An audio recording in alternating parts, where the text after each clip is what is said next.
আলাদা করে আমরা একটা কাল্পনিক জগৎ ক্লাসরুমে তৈরি করতে পারবো এমনটা নাও হতে পারে। অর্থাৎ আমি যদি বেনারসের কোন স্কুলে শিক্ষক করি, কোন কলেজের অধ্যাপক করি বা কোনো বিশ্ববিদ্যালয়ের অধ্যাপনা করি, 3 দিনের ধর্ম মহাসম্মেলনের পর তাকে বিদ্বেষ ঘৃণামূলক বক্তব্য ছড়িয়েছে চারদিকে, সেই বক্তব্য যারা শুনছেন সেই সমস্ত ছাত্রছাত্রীদের যখন ক্লাসরুমে আমি একটা হোলিস্টিক অ্যাপ্রোচে কিছু বলার চেষ্টা করব, একটা ধর্মনিরপেক্ষ দেশ, সব ধর্মের মানুষের মিলেমিশে থাকার যখন বাণী বিতরণ করবো শিক্ষক হিসেবে, তা কতটা তাদের কাছে গ্রহণযোগ্য হবে এইটা নিয়ে একটা সংশয় রেখেই এই বাণী বিতরণ করা দরকার। কারণ সমাজের এই আক্রমণের বাইরে ওরা দেখতে পাচ্ছে না, তার খানিকটা ম্যানিফেস্টেশন আমরা দেখতে পাচ্ছি ক্লাসরুমের মধ্যে, এবং একদম ইয়াকে ছেলে মেয়েদের মধ্যে এই সামাজিক সংকটের একটা প্রকাশ এসে যাচ্ছে। বন্ধ করতে হবে। ভারতের বহুত্ববাদ বিপন্ন যে প্লুরালিস্টিক সোসাইটির কথা আমরা বারবার বলে এসেছি, গণতান্ত্রিক মত প্রকাশের অধিকার বিপন্ন। আপনারা দেখেছেন, আমিও লক্ষ্য করেছি, গত 4 দিন আগে পৌষ মেলার উদ্বোধনে ওই যখন উপাসনা হয়, বর্তমান বিশ্বভারতী মোটামুটি তুলে দেওয়ার যিনি কর্মসূচি নিয়ে ওখানে উপাচার্য হয়ে বসেছেন, বদল বললেন ওটা যে ওটা দেশটা চলছে এখন রবীন্দ্র দর্শনে, এবং এই যে শিক্ষানীতি, নতুন শিক্ষানীতি, এটা রবীন্দ্রনাথের ভাবনারই ফসল। বদলকে শিক্ষা দীক্ষা এসব নিয়ে যার যার মন্তব্য সেটা থাক।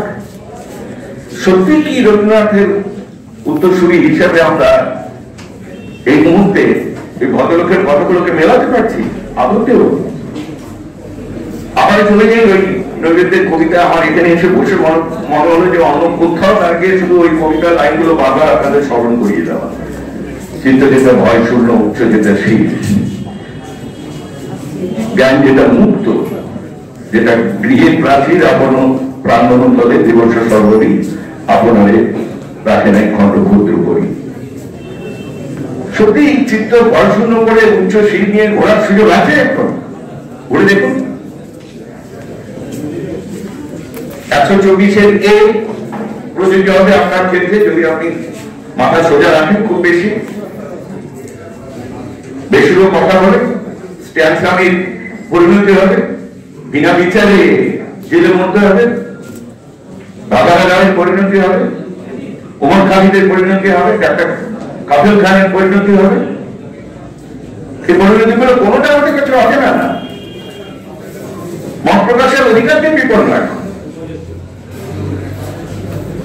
ভাবুন সেই ব্রিটিশ পিরিয়ডে যে 124-এর ক ধারা, যাতে মহাত্মা গান্ধী থেকে শুরু করে তৎকালীন জাতীয় মুক্তি আন্দোলনের নেতৃত্ব, তারা ব্রিটিশদের নির্যাতনের শিকার হয়েছেন। সেই ধারা যা স্বাধীন ভারতে প্রযোজ্য হবে না, এই বোঝাপড়া দিয়েই সংবিধান শুরু হয়েছিল, সেই ধারা এখন নতুন করে প্রয়োগ করা হচ্ছে। সিডিশন অ্যাক্ট, রাষ্ট্রদ্রোহিতার আইন চাপিয়ে হচ্ছে আমাদের উপর।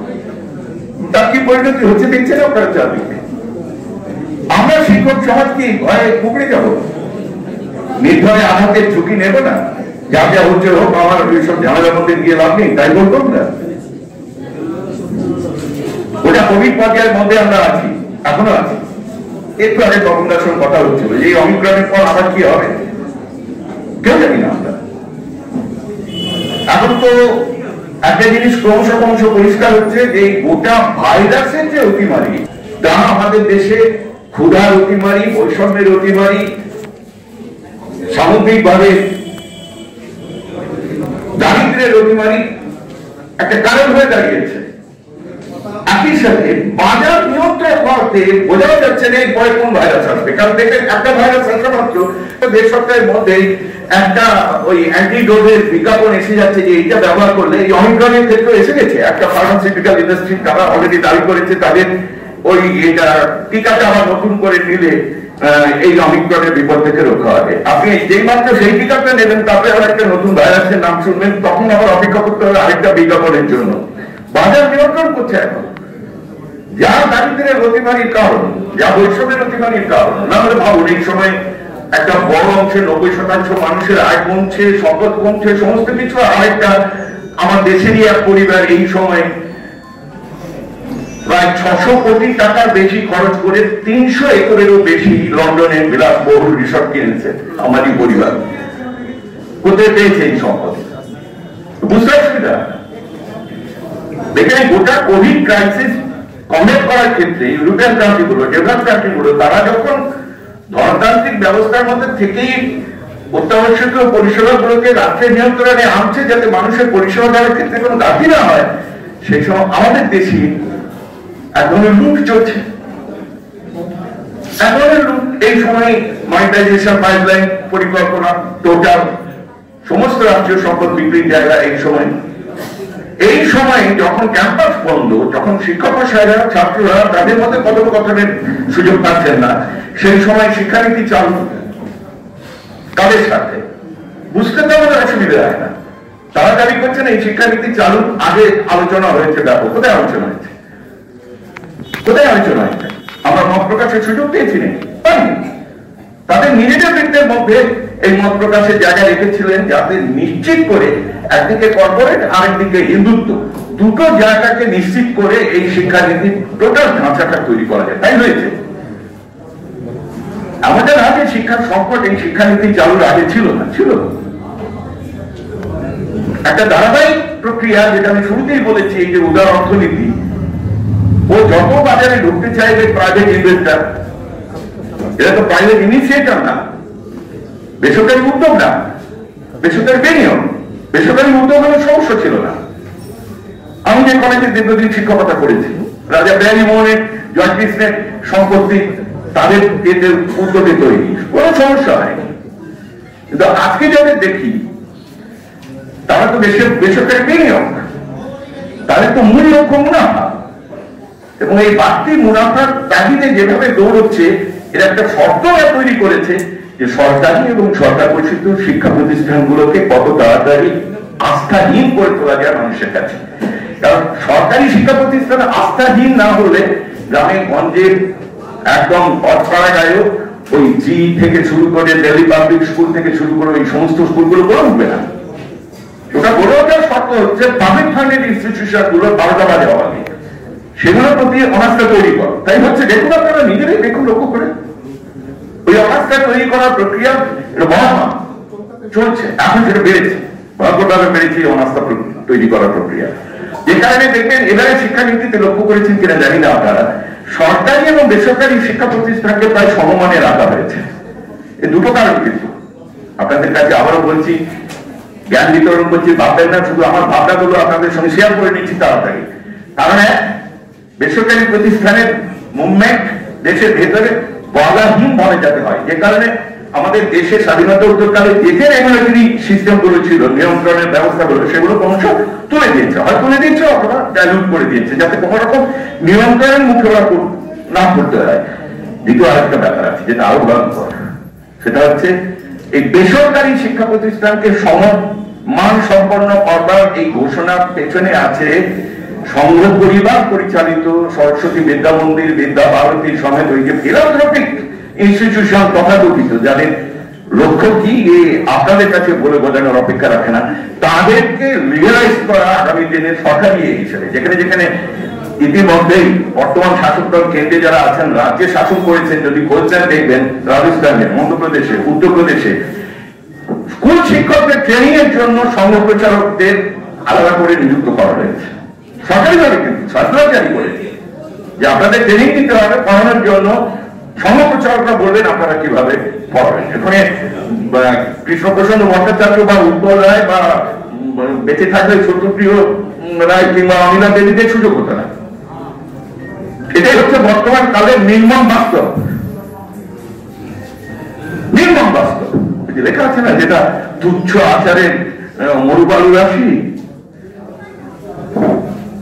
যারা গ্রাস না করে, দেখুন যেন গ্রাস না করে, গ্রাস করছে, তো ভয়ঙ্কর ভাবে গ্রাস করছে তুচ্ছ আচারের মরুবালু রাশি, এবং গ্রাস করছে সব থেকে বেশি গরিব অংশের মানুষকে, যারা সব থেকে বেশি বৈষম্যের শিকার, সেই অংশের মানুষকে গ্রাস করছে ভয়ঙ্কর ভাবে। গোটা শিক্ষা নীতিতে কোথাও একটা রিভিউ দেখলেন? কোথাও? এই সরকার সর্বশিক্ষা অভিযান, মাধ্যমিক শিক্ষা অভিযান এবং টিচার ট্রেনিং এর গোটা 3টে বড় প্রজেক্টকে একসাথে সমগ্র শিক্ষা অভিযান করেছে। জানেন আপনারা সবাই, SMS এ নাম দিয়েছে, কাউ বলা নাম। এই SMS এ তৈরির আগে 3টে যে প্রকল্প, তার রিভিউ হলো না, তো কোনো রিভিউ হয়নি। তার দেখবেন গোটা ওই 300 পাতার ওই শিক্ষানীতিতে কোথাও কোনো পর্যালোচনা নেই সর্বশিক্ষা অভিযান কোন জায়গায় থেমেছিল, সমগ্র কি। উল্টে আমরা দেখলাম ওই কোঠারি কমিশন থেকে যদি দেখে, কোঠারি কমিশন খুব কনজারভেটিভ এস্টিমেটে বলেছিল যে বিদ্যালয় শিক্ষার ক্ষেত্রে অন্তত GDP 4% বরাদ্দ করতেই হবে, করতেই হবে। 75 বছর পূর্তি হবে আমাদের, এই 15 একদম ঢাকঢোল পিটিয়ে 75 বছর পূর্তি হবে। যদি আমরা জিজ্ঞেস করি শিক্ষক মশাইরা, 75 বছর হয়ে গেল, কেন শিক্ষায় বরাদ্দ GDP মানে বিদ্যালয় শিক্ষায় বলছি 2.9% ছাড়ালো না কেন? কিসের জন্য? প্রায়োরিটিটা কোথায়? অগ্রাধিকারের জায়গাটা কোথায়? ক্রাইসিস নেই? আছে তো, বাস্তবের ক্রাইসিস আছে। অথচ গভর্নমেন্ট ফান্ডিং, পাবলিক ফান্ডিং বাড়ছে না। ওই যে অনার্সটা তৈরি করতে হবে, আপনি পাবলিক ফান্ডিং যদি বাড়ান তাহলে শিক্ষা প্রতিষ্ঠান যেগুলো সরকারি কিংবা সরকার পোষিত সেগুলো ততই এগোবে, বেসরকারি প্রতিষ্ঠান জায়গা পাবে না। যতক্ষণ পোস্ট অফিসে ব্যাংকে সুদ না কমানো হচ্ছে ততক্ষণ আপনি চিট ফান্ডিংটা কেন জানেন, ক্রিপ্টোকারেন্সি কেন জানেন? যাবেন তখনই যখন এখানে অনাস্থা তৈরি করার একটা জায়গা তৈরি হবে, তখনই যাবেন। এটাই হচ্ছে বাজারের নীতি, যে নীতিতে আমরা প্রত্যেকে আস্তে পিছতে জড়িয়ে আছে। এই সময় ডিজাইন চেঞ্জ করবো নতুন শিক্ষা নীতিতে, ভালো কথা। রাইট টু এডুকেশনে যে জায়গাটা গ্যাপ ছিল আমরা শুরুতেই বলেছিলাম, এই আবার কি 6 থেকে 14, 6 আগে প্রাচ্য হিসাবে দায়িত্ব কেন নেবে? আপনারা এদিকে বলেছিলেন, আমরা অধ্যাপক সমিতি বলেছি, প্রাইমারি টিচার যারা তারাও আন্দোলনে এটা দাবি ছিল যে প্রাক শৈশব এবং 14 থেকে 18 এই অংশটা যারা হায়ার সেকেন্ডারি, তাদের কে দায়িত্ব নেবে? তাহলে সরকার কি হাত দিয়ে নিচ্ছে নাকি? এই শিক্ষানীতিতে ওইটাই এলো, প্রাক শৈশব এলো, 18 এলো। তো বরাদ্দের ব্যাপারে কোনো গ্যারান্টি রইল না।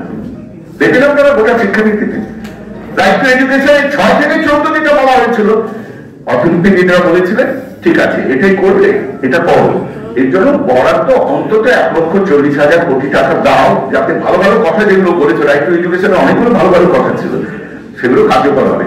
কিন্তু আমার বরাদ্দ কত দাঁড়িয়েছিল সেসব আপনাদের মনে আছে?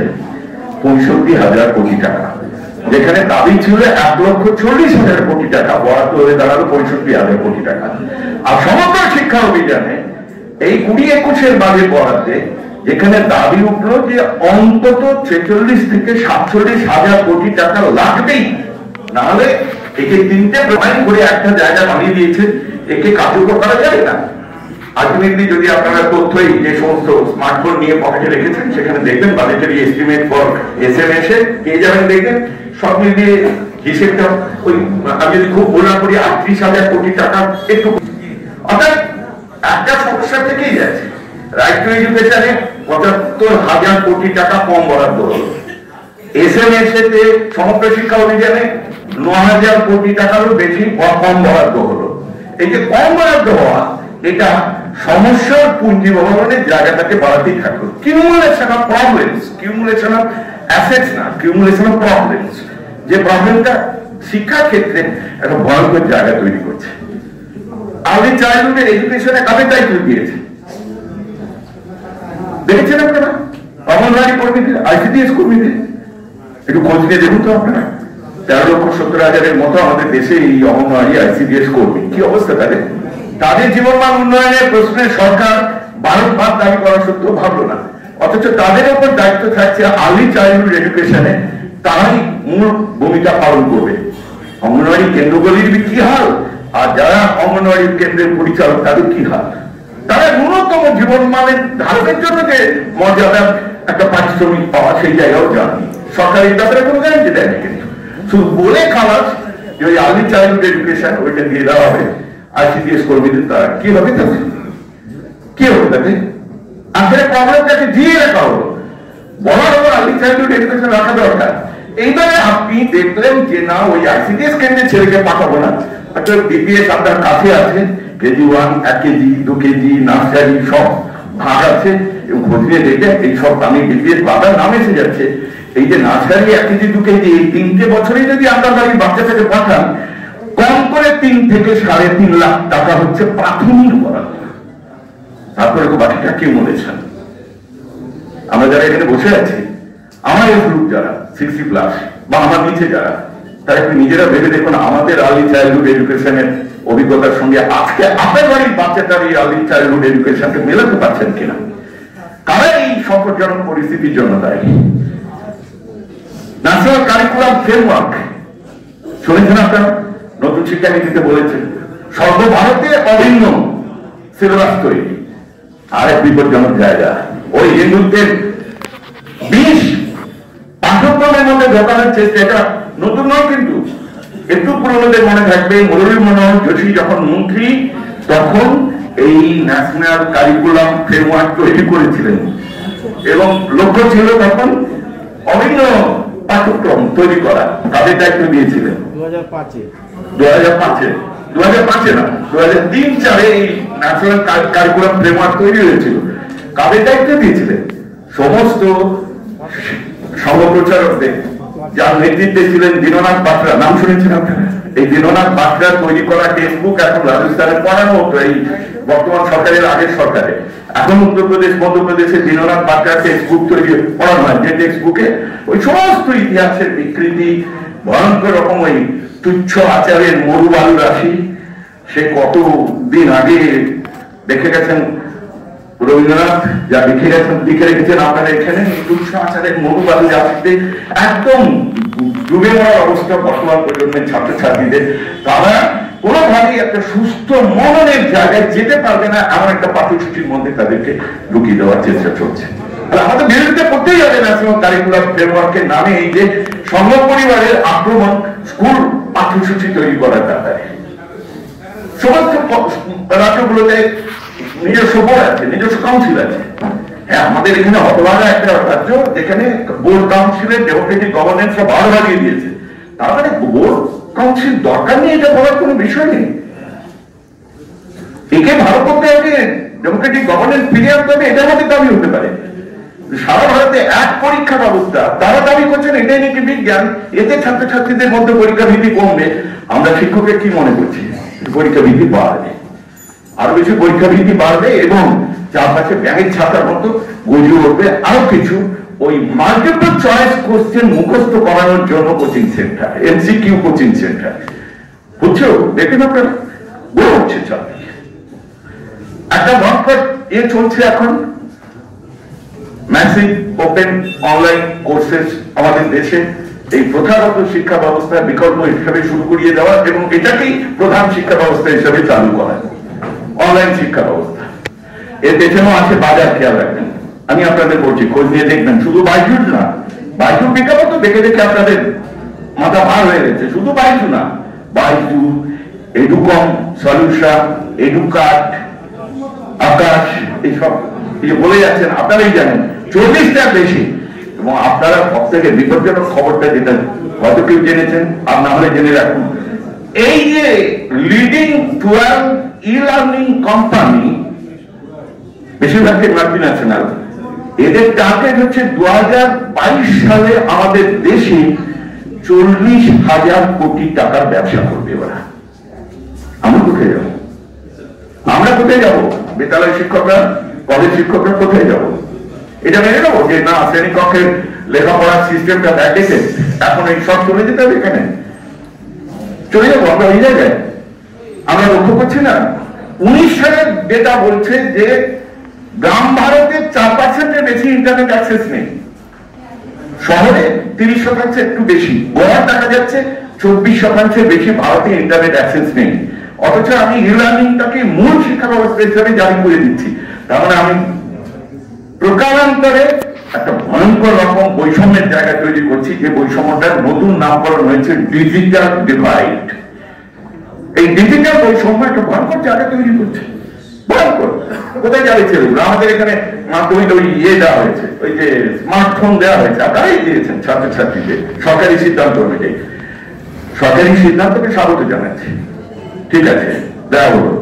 কিন্তু আমাদের অভিজ্ঞতা কি? আপনারা যারা বসে আছেন নিশ্চয় আপনাদের আলোচনাতেও আসবে, যদি সমীক্ষা করে দেখেন কতজন ছাত্রছাত্রী আগে রেটে এবং এই যে মাসুল বাড়লো এই রেটে এই সমস্ত বেসরকারি ইন্টারনেট লাইন গুলো, সেই এয়ারটেল বলুন, ভোডাফোন বলুন, আরো যে সমস্ত লাইন আছে, কতজন বহন করার ক্ষমতা রাখছে?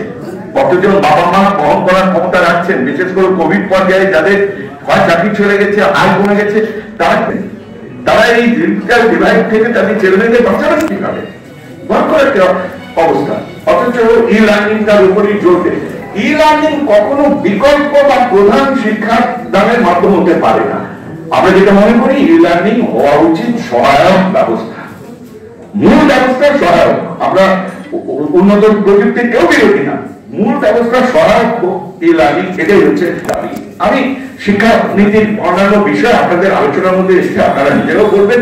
আমি শুধু বলবো, এই শিক্ষানীতি চালু হলে একটা ভয়ঙ্কর জায়গা তৈরি হবে আমাদের দেশে। এটা যদি আপনারা ইতিমধ্যে রিয়েলাইজ করে থাকেন তাহলে প্রতিক্রিয়া ব্যক্ত করুন।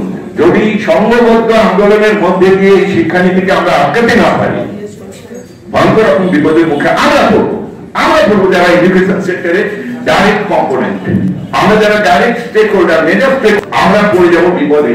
কারণ ছাত্রছাত্রীদের সঙ্গে আমাদের সম্পর্কের জায়গাটাই এখন অস্তিত্বের বিপন্নতায় ভুগতে শুরু করেছে। এই বিপন্নতা বাড়বে আগামী দিনে।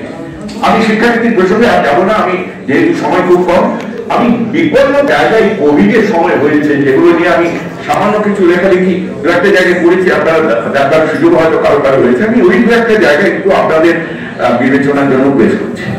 স্কুল খুলেছে বা আমাদের রাখলো বরাদ্দ নিয়ে কেউ কম যায় না, আমরা বলবো না এটা। লোকেই দেখবেন এবারে বাজেট যদি আপনারা লক্ষ্য করে থাকেন, সমস্ত নতুন ইউনিভার্সিটিগুলোর বরাদ্দ বন্ধ করে দিয়েছে। হঠাৎ করে শুনি, আমার বাড়ি যেখানে, এখানে আপনাদের সঙ্গে কথা বলার পরই যাবো যেখানে, সেখানে একটা মডেল জগন্নাথ মন্দির হচ্ছে 128 কোটি টাকা দিয়ে। শুনে নিচ্ছেন আপনারা বিধান, কোনটা বেশি দরকার? আলিপুরদুয়ার ইউনিভার্সিটি, পঞ্চগড় ইউনিভার্সিটি, শিবগঞ্জ বিশ্ববিদ্যালয় থেকে শুরু করে এই সমস্ত নতুন ইউনিভার্সিটি গুলো, সেগুলোর পরিকাঠামো তৈরি করা, বিদ্যালয়গুলো যেগুলো পরিকাঠামো অভাবে ঢুকছে সেগুলো পরিকাঠামো তৈরি করা, নাকি জগন্নাথ মন্দির তৈরি করা? কোনটা? পরিস্থিতি চাহিদা অগ্রাধিকারের জায়গা যদি দেখি কোনটা আমাদের বলতে হবে। তাই আমরা যদি নির্বিকার থাকি না, প্রতিক্রিয়াহীন থাকি, এই বিপদ বাড়তেই থাকবে, বিপদ বাড়তেই থাকবে। আমাদের এখানে বারবার বলা সত্ত্বেও এখনো প্রাথমিক থেকে ক্লাস 8 খুললো না। কি অবস্থায় ছেলেমেয়েগুলো? শৈশব হারিয়ে যাচ্ছে। আমাদের বাড়ির ছেলে মেয়েদের যদি লক্ষ্য করেন দেখবেন, কারণ তাদের মনে হচ্ছে যাক বাবা এই সুযোগে তো বাচ্চাগুলোকে বেশি সময় মা বাবা পাচ্ছে। সাময়িক এই প্রতিক্রিয়া হতে পারে, দীর্ঘমেয়াদী এই প্রতিক্রিয়ার জায়গা নেই।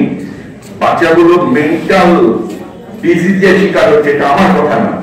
ওই শেষ যে লেখাটা যদি আপনাদের নজরে এসে থাকে, সেই লেখাটা আমি এক চিকিৎসকের রেফারেন্স দিয়েছি, মনে করছে কিনে জানি না, কলকাতা মেডিকেল কলেজের সাইকিয়াট্রি ডিপার্টমেন্টের প্রথিত যথা বিভাগীয় প্রধান সদ্য রিটায়ার করেছেন অধ্যাপক মলয় ঘোষাল, আমাদের উত্তরপাড়ার খুব বিখ্যাত সাইকিয়াট্রিস্ট।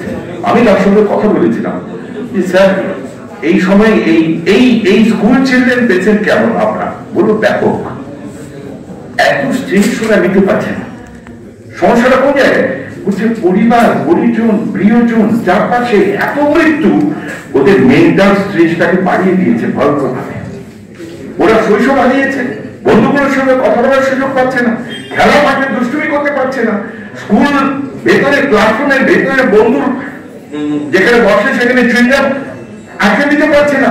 এই সমস্ত এক ধরনের মানসিক বিকাশের জন্য জরুরি শর্ত, যেগুলো আমরা প্রত্যেকে পেয়েছি, যেটা এই সময় এই প্রজন্ম পাচ্ছে না কোনোভাবে। পরীক্ষার স্ট্রেস কি ভয়ঙ্কর দেখবেন আপনারা, প্রত্যেকেই ভোজ করেছেন সেই স্ট্রেস। বলবো এক ধরনের কোনো আগাম প্রস্তুতি নিল না, এবারে পরীক্ষা বাতিল, আপনাদের উপর থানা জারি হলো 11-এর রেজাল্ট পাঠাও। এই ছেলে মানুষের কোন জায়গা আছে? কেন 1 বছর ধরে প্রস্তুতি নেওয়া হলো না? বোর্ড কাউন্সিল সবাই বসে আছে, একটা পোস্টের দিকে তিনি কখন বলবেন তার উপর চলবে বোর্ড, তার উপর চলবে কাউন্সিল। পরীক্ষা বন্ধ হলো, ছেলে মেয়েদের নম্বর বাড়লো, এবারে হোয়াটসঅ্যাপে ফেসবুকে ঠাট্টা কি শুরু হলো, এগুলো এখন জানতো লাগছে না। এই ছেলে মেয়েগুলো কি দোষ বলতো, তারা তো পরীক্ষা দেবে বলে তৈরি হয়েছিল, তারা তো প্রধান শিক্ষকের নির্দেশে নিজেদের তৈরি করছিল, পরীক্ষা দিতে দেওয়া হবে না। Most of them are the victim of the situation, অথচ তাদেরকে নিয়ে ঠাট্টা পরিহাস চারদিকে চলছে। কি অবস্থা, ডাইমেনশনের চূড়ান্ত জায়গায় গেছে। দ্বিতীয় যেটা আরেকটা, এটা আপনারা এখন ফেস করছেন, এই শিশুর বইমেলায় যাওয়ার পথে খানাকুলের এক বিদ্যালয়ের প্রধান শিক্ষককে জিজ্ঞেস করলাম কি অবস্থা, স্কুল খুলেছেন, বাচ্চারা কেমন আসছে? বলছে মোর দেন 55% কোন ট্রেস নেই। ইতিমধ্যে কাগজে বের হচ্ছে কোন বাচ্চা বিয়ে হয়ে গেছে। এক বাচ্চা আনন্দবাজারে দেখলাম একটি মেয়ে, সে ক্লাস 8 না 9 ছিল, সে ইতিমধ্যে 7 মাসের অন্তঃসত্ত্বা, সে স্কুলে আসতে চাইছে না। অদ্ভুত অদ্ভুত সমস্ত খবর বেরোচ্ছে। একটা বাচ্চা স্কুল ইউনিফর্ম ছোট হয়ে গেছে, তার বাবা বড় ইউনিফর্ম কিনে দেওয়ার ক্ষমতায় নেই। এই সব আপনারা শুনেও যদি প্রতিক্রিয়াহীন থাকেন তাহলে বিপদ।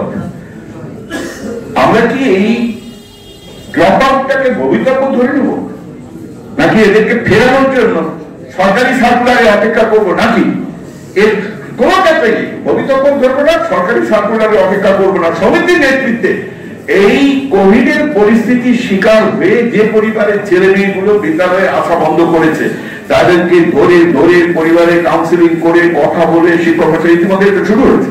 বিভিন্ন আমাদের জেলা, আমি জানি আমাদের সমস্ত বন্ধুরা তারা বিভিন্ন জায়গায় যাচ্ছে, আমার জেলায় নিশ্চয়ই জিনিস হচ্ছে। এইটা করা দরকার। আমার মনে হয় এই সময় এটা একটা প্রাইম টাস্ক হিসেবে চিহ্নিত হওয়া দরকার। আমাদের চ্যালেঞ্জ থাক, আমরা একটি ছেলে বা একটি মেয়েকেও হারিয়ে যেতে দেবো না। এই কোভিড পরিস্থিতিতে ক্যাম্পাসে ডেকে আনতেই হবে। সমস্যা আছে, ক্যাম্পাসে ডেকে আনলেও আমি হাততালির জন্য বলছি না, let's take it as a challenge. আমি এটা বলছি একজন শিক্ষক হিসেবে, আসলে আমরা এটাকে চ্যালেঞ্জ হিসেবে নিই। দেখবেন কিছু জনের আর্থিক অবস্থা খারাপ, বিদ্যালয়ে যেটুকু টাকা দিতে হবে সেই টাকা দেওয়ার ক্ষমতা নেই, বাবা ভার পাচ্ছে। বেশিরভাগই তো যারা ড্রপ আউট দেখবেন বাবা মার সঙ্গে চলে গেছে কাজে বিভিন্ন জায়গায়। আমাদের জেলাতে সিঙ্গুর থেকে শুরু করে বিভিন্ন জায়গায় সার্ভে করে দেখা যাচ্ছে কিছু ছেলে মেয়ে সোনা পালিশের ওখানে চলে গেছে। ওই রাজস্থানে, গুজরাটে, বোম্বেতে সোনা পালিশে বাবার সঙ্গে দাদার সঙ্গে চলে গেছে। আমরা এটা কি ভবিতব্য হিসেবে ধরে নেবো? যারা রাজ্যের বাইরে চলে গেছে ঠিক আছে, যারা আছে আমরা ধরতে পারি তাদেরকে। এই জায়গাটা একটু আসুন আমরা চেষ্টা করি। তৃতীয় যেটা সেটা হচ্ছে লার্নিং লস। আপনি খেয়াল করছেন, এটা তো স্বাভাবিক বিজ্ঞানের মধ্যেই পড়ে।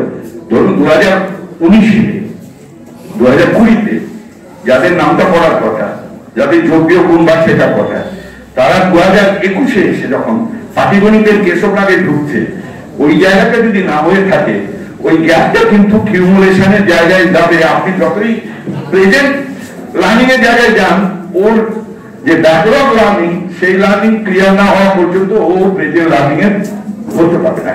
মানে কোনোভাবেই শিক্ষকের সঙ্গে ছাত্রের সেতু তৈরি হবে না।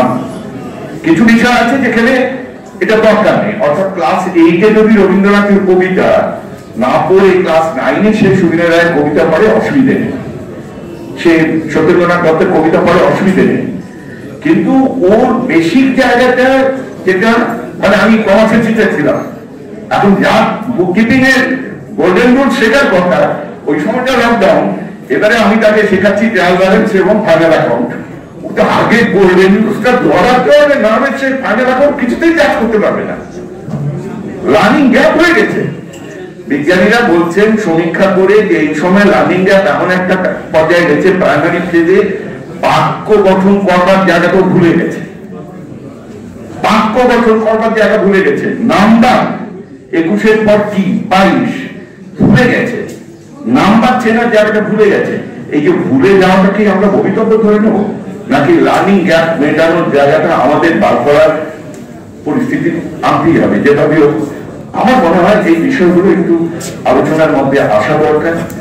সমিতির এই মুহূর্তে একটা জায়গা আমার মনে হয় যেটা কৃষ্ণ প্রসন্নতা আমাকে অযাচিত আমার বাড়ানোর জন্য যা যা বলেছেন তার কোনটাই আমি যোগ্য মানুষ নই, কিন্তু একটা জিনিস বলেছেন যেটা আমার পুনরুল্লেখ করা জরুরি। আমার মনে হয়েছে, আমাদের মনে হওয়া দরকার, এখন সময় এসেছে একা নয়, সংঘবদ্ধ ফেডারেশনের আন্দোলনের। একা না, যেহেতু আক্রান্ত গোটা শিক্ষা ব্যবস্থা, ফলে প্রাথমিক থেকে বিশ্ববিদ্যালয় যদি আমরা এক কাট্টা হয়ে পথে না নামি, শিক্ষার অধিকারকে রক্ষা করার জন্য আমরা যদি একটা মুভমেন্টের কমন প্রোগ্রাম না তৈরি করতে পারি, প্রোগ্রাম অফ অ্যাকশন, আর এই প্রোগ্রাম ক্লোজ ডোরটা একদম অভিভাবকদের ছুঁয়ে যাবে এমন ভাবে আমরা যদি পৌঁছতে না পারি, তাহলে আমরা বার্ষিক সাধারণ সভা করতেই থাকবো। 96 হয়েছে, 97 পৌঁছবো, 98 পৌঁছবো, হিসেব করছে দেখবো ইতিমধ্যে প্রাইমারি স্কুল বেশ কিছু বন্ধ হয়ে গেছে, সেকেন্ডারি বন্ধ হওয়ার সংখ্যা শুরু হবে, প্রাইভেট সেক্টর গুলোর চাপে পড়ে সেকেন্ডারি বন্ধ হওয়া শুরু হয়েছে। তাহলে আপনারা ইতিমধ্যেই বিপদের মধ্যে পড়েছে। সেই অনাগত ভয়ঙ্কর বিপদের জন্য ফুল মিষ্টি নিয়ে অপেক্ষা না করে আসুন সর্বস্তরের শিক্ষক শিক্ষাকর্মীদের এক কাজটা করে ফেডারেশনের মাধ্যমে শিক্ষার অধিকার রক্ষা করার জন্য এবং সর্বোপরি দেশকে বাঁচানো, দেশের মানুষকে বাঁচানোর লক্ষ্যে একচক্ষুর আমাদের প্রতিক্রিয়া ব্যক্ত করি। ভারতকে স্বর্গরাজ্যে পৌঁছতে কিনা জানি না, নরক থেকে অন্তত উদ্ধার করতে পারবো। আপনারা সেই কাজ করবেন এই বিশ্বাস, সেই প্রত্যয় নিয়ে আপনাদের সকলকে আমার এতক্ষণের অত্যাচার সহ্য করার জন্য ধন্যবাদ, নমস্কার জানিয়ে আমার বক্তব্য